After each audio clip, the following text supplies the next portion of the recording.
Bonjour et bienvenue chez Bloggy. Alors, nous avons aujourd'hui en test un Netop, le ASRock Ion 330, une machine donc pré-livrée avec un lecteur de Blu-ray, et donc qui est équipée à la fois d'un processeur Intel Atom et du chipset Nvidia Ion.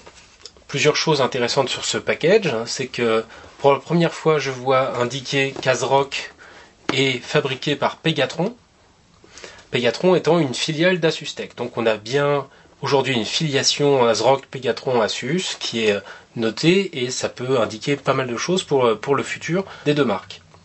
On va la déballer. C'est une machine préinstallée, non pas préinstallée mais prééquipée, comme on va pouvoir le voir. Toute bête, assez simple et surtout d'un format vraiment très compact. Donc on a vraiment un format ici qui prend un peu plus de place qu'un Aspire Revo, comme on a pu le voir, mais qui contient d'office un lecteur de Blu-ray. On a donc en façade un lecteur Blu-ray, donc déjà préinstallé avec la machine, qui est aussi un graveur super multi, donc on va pouvoir graver avec des DVD, des CD, etc., mais aussi lire donc des fichiers Blu-ray. C'est pas un graveur Blu-ray, hein, attention. Et donc juste un bouton pour allumer la machine. On a une toute petite LED là qui se voit pas bien, mais c'est tout. C'est-à-dire que à part cela, il n'y a pas de prise USB en façade, il n'y a rien. On va pas pouvoir se servir de cet engin pour brancher rapidement une clé USB, regarder des données qui sont dessus. Il faudra faire le tour de la machine, aller derrière celle-ci, ou alors avoir des rallonges qui permettront d'exploiter les prises arrière en face avant. Alors à l'arrière, on a une connectique assez complète, on a un port VGA classique pour brancher un écran de PC standard, un port HDMI qui fonctionne en parallèle du port VGA, donc on va pouvoir brancher deux écrans, soit brancher un écran de type téléviseur, etc. au bout d'un long câble HDMI, ça pose pas de problème au HDMI, autant en profiter. Donc on va pouvoir brancher la machine, on va dire, sur un poste normal et la déployer aussi en HDMI sur un écran LCD et s'en servir à la fois comme poste de jeu ou de travail ou de web et comme lecteur de Blu-ray ou film numérique en tout genre. On a 6 ports USB 2, 6 ports USB qui vont permettre d'exploiter des clés, un dongle Wi-Fi par exemple, la machine n'a pas de Wi-Fi intégré. On a un port RJ45 gigabits, donc qui permet de gérer une connexion filaire vu qu'on n'a pas de Wi-Fi, et on a 3 sorties et entrées son. On a donc une entrée frontale, une sortie frontale, une sortie arrière et une prise micro. On a également une sortie format SPDIF optique, donc où on va pouvoir exploiter, si on a un ampli qui gère ce type d'entrée, on va pouvoir exploiter du son au format 7.1. Au final, on a également la prise d'alimentation, donc on a une alimentation de type portable, que voici. Tout à fait standard, une alimentation de type portable qui va pas consommer pas trop de ressources, qui a priori ne fera pas de bruit, mais comme vous pouvez le constater ici, on a un ventilateur 4 cm dans la machine, et donc lui pourra générer éventuellement des nuisances suivant la chauffe générée par la machine. Donc a priori pour lire un fichier Blu-ray, ça ne devrait pas provoquer de bruit, de ventilation de sa part. Par contre, si on exploite le chipset Ion pour jouer, on aura évidemment la possibilité d'avoir un bruit généré pour refroidir la machine. Livré avec le package, on a également des pilotes et cette espèce de chose qui est en fait un espèce de petit support antidérapant qui se met sous la machine. Alors, quand on regarde sous l'engin, on n'a ni ouverture ni rien, c'est vraiment parfaitement plane. Et donc avec ce petit support qui se met ici, on a la possibilité d'avoir une machine, évidemment il faut ouvrir le package, on a une machine qui ne va pas bouger si on le pose à côté d'un téléviseur par exemple. On va ouvrir ça rapidement pour voir un petit peu comment c'est fait à l'intérieur. Alors pour ouvrir c'est tout bête, on a très exactement 2 vis à retirer, donc ça va assez vite.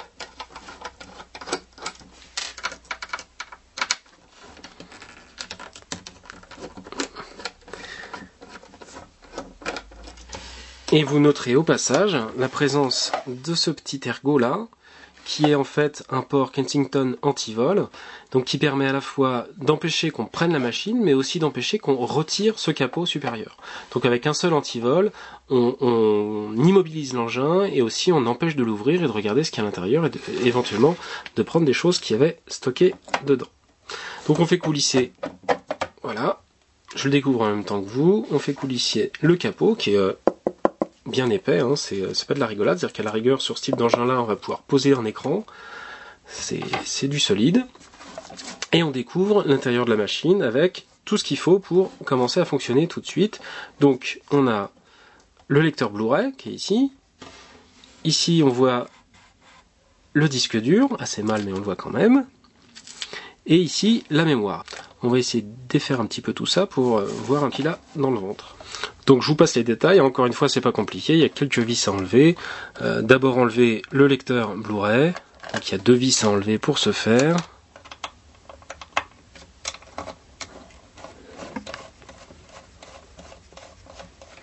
Et on découvre donc le disque dur, format 2,5 pouces, et le lecteur Blu-ray. Alors le disque dur c'est un Seagate, le lecteur Blu-ray il s'agit ici d'un Sony, c'est pas contractuel, hein, donc c'est pas livré en étant précisé par ASRock, donc a priori ça peut être tout à fait d'autres produits. Alors, des mauvaises surprises à l'intérieur, on va voir ça en détail, mais on a un deuxième ventilateur qui se situe ici, ce qui n'est pas a priori très bon signe. Ça veut dire que ça peut vraiment pas mal chauffer. Et donc le ventilateur 4 cm qui est ici. Donc ça veut dire quand même qu'on a le risque d'avoir un engin qui peut générer pas mal de nuisances sonores. Ce qui n'est pas généralement très compatible avec une exploitation comme outil multimédia. Alors pour en avoir le cœur net niveau nuisances sonores, c'est assez simple. On va démarrer la machine et on va voir ce que ça donne en fonctionnement.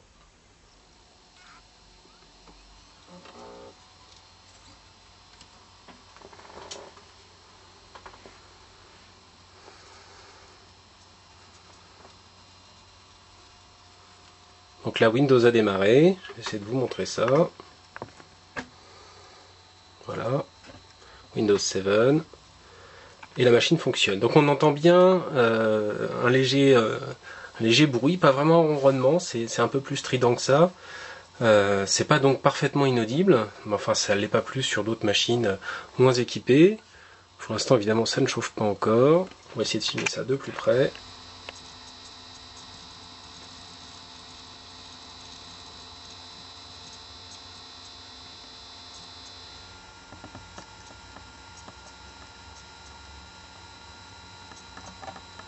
Donc le premier test qu'on a envie de faire évidemment, c'est celui de la lecture d'un fichier Blu-ray.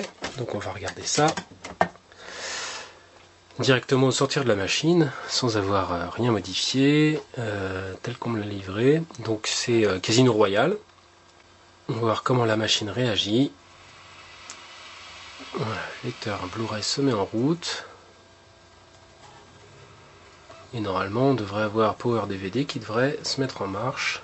Et donc la lecture commence sans problème, on va passer en full screen. Et là on a donc la lecture d'un fichier Blu-ray qui a l'air de se faire sans problème.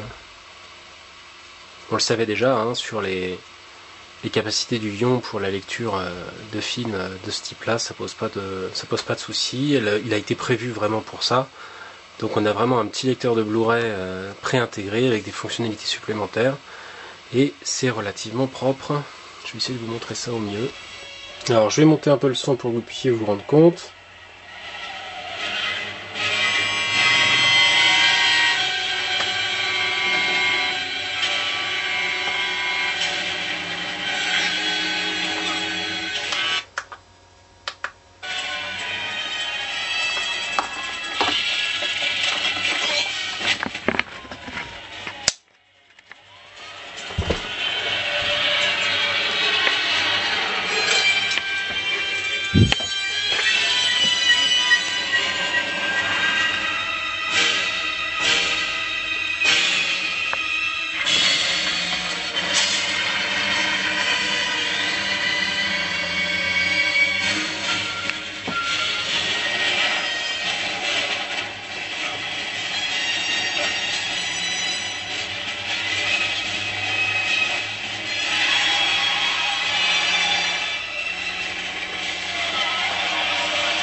Donc comme vous pouvez le voir, ça fonctionne vraiment parfaitement bien. Power DVD détecte bien la présence de la décompression matérielle du Blu-ray du ion, et donc on a vraiment un très bon rendu. Alors là c'est sur un écran qui permet en plus d'afficher du 1080p, donc on a vraiment un rendu de très bonne qualité. Et mis à part le son qui est un peu cheap là sur ce poste, on se retrouve avec vraiment un engin complètement exploitable. Alors si vous ajoutez à ça ce type de gadget dont on a déjà parlé, on se retrouve vraiment avec un poste complet qui permet de regarder films, etc. Et de faire tout ça à distance sans problème. C'est vraiment très sympa de pouvoir avoir une petite télécommande, un petit poste vraiment séparé avec des fonctionnalités de surf et de navigation supplémentaires. Alors un fichier 1080p standard, donc ici c'est un trailer de 300. Ça fonctionne de la même façon, hein, ça fonctionne vraiment très bien. Donc on va...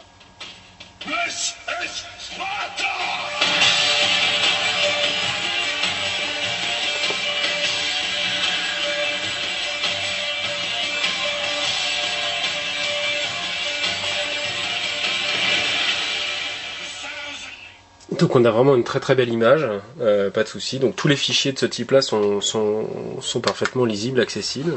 La lecture d'un fichier MKV standard en 1080p tout de même ne pose pas plus de problème à la machine. Donc là avec Media Player classique Home Cinéma, le bon codec, une fois que c'est installé, c'est vraiment très propre.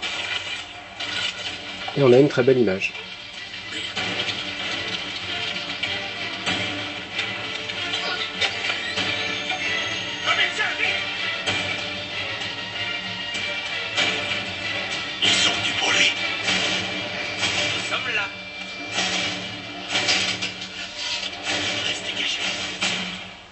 Une des questions que je reçois le plus souvent avec ce type de machine, donc avec un chipset ion et un Atom 330, c'est la réactivité de ceci avec des vidéos HD, donc là je suis en HD, sur YouTube.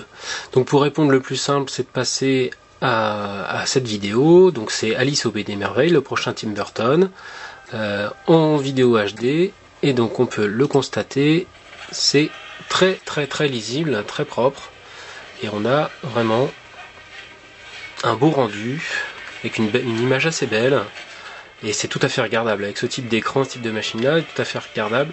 On a quand même des artefacts, hein, c'est du YouTube, c'est pas un Blu-ray, mais c'est tout à fait exploitable, et on a une belle image, un son correct.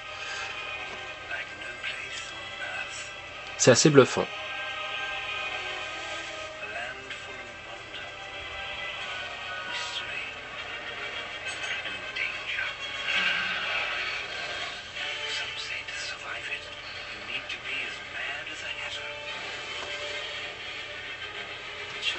Donc voilà ce que ça peut donner, de la HD sur YouTube, avec un ion et un Atom 330.